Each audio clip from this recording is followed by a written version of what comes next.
Então, o inconsciente, ele nos sabota nesse sentido de revelar efetivamente aquilo que é a verdade do ser, a verdade que teimamos em não enxergar.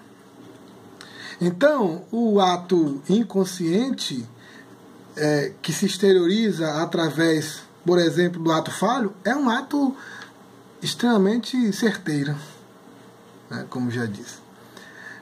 Bem-sucedido, eficiente, bem mais do que nós pensamos, bem mais do que a gente quer reconhecer efetivamente. Por exemplo, o Nasio diz assim: o inconsciente revela-se num ato que surpreende e ultrapassa a intenção do analisando que fala. O sujeito diz mais do que pretende, e ao dizer revela a sua verdade.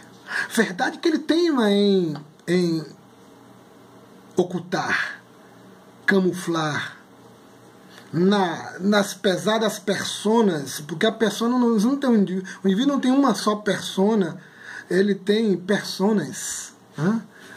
E essas personas militam contra a verdade do ser. Por isso que Jesus denuncia lá no discurso contra os fariseus, chamando-os de hipócritas, quer dizer, aqueles que usavam máscaras. E a teoria psicanalítica vai usar esse conceito, sobretudo o Jung, esse conceito das personas, né, das camadas que nós colocamos para camuflar, para desviar a atenção do outro do nosso eu verdadeiro, despido, desnudado, deslindado, nossa verdade deslindada.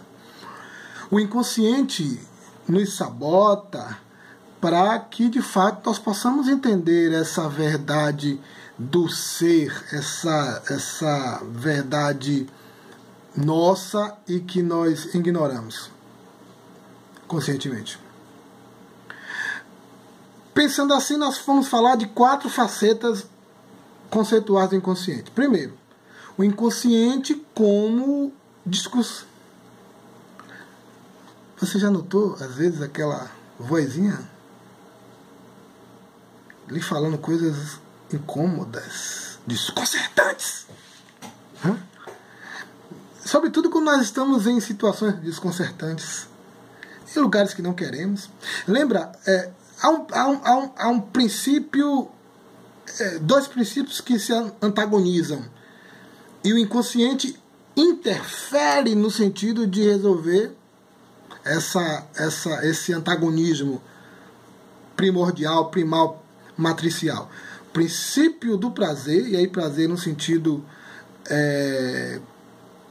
amplo, lato, psicanalítico, não é erotizante apenas, né?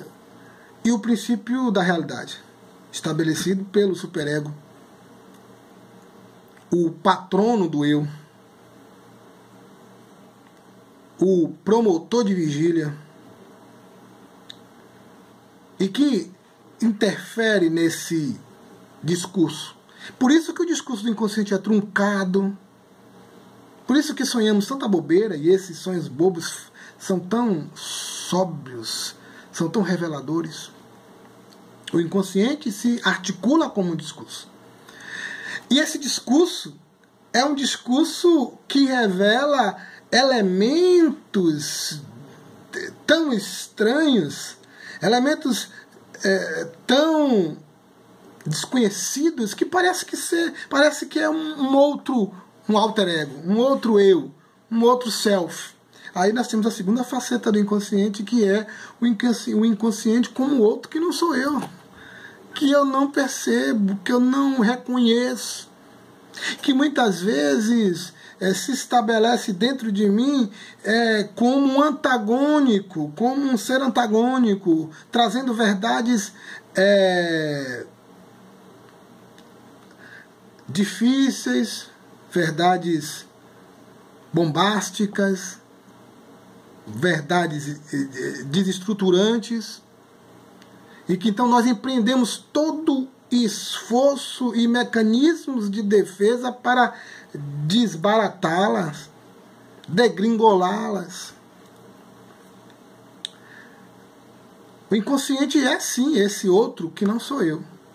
Mas evidentemente que isso é para articular pedagogicamente e didaticamente essa faceta mais sombria dentro de nós, da nossa personalidade. Continua sendo você, né? É evidente. Não há nenhum. Você não está louco, não. Não é um processo esquizofrênico, não, com certeza. Não há nenhuma psicose. Isso aí. Isso é natural. E natural no sentido de que faz parte do ser humano, da personalidade humana. Nós temos uma terceira faceta conceitual do inconsciente, que é um contradiscurso que revela o real. O inconsciente funciona como esse discurso que vai de encontro ao discurso politicamente correto e bem arranjado que nós temos com o objetivo de fazer, sabe o quê? Cortina de fumaça. Para nos desviar e desviar o outro da realidade, dos processos reais que acontecem da gente. Quantas vezes nós fazemos discurso para dizer que uma situação não incomodou quando ela está nos destruindo,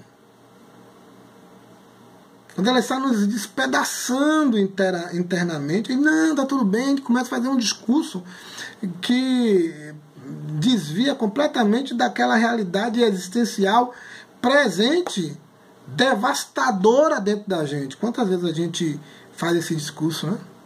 O discurso, e às vezes toma certas atitudes. Por exemplo, quantas vezes nós estamos em locais completamente constrangedores, nós ficamos ali para agradar terceiros, porque para gestar imagem, quanto de gestão de imagem faz com que o indivíduo se estrangule. Depois ele sai dali e sofre um processo de implosão. Muito suicídio é implosão.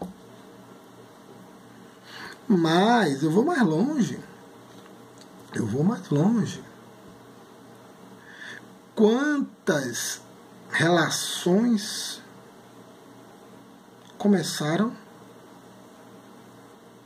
tão somente para efetivamente ser um discurso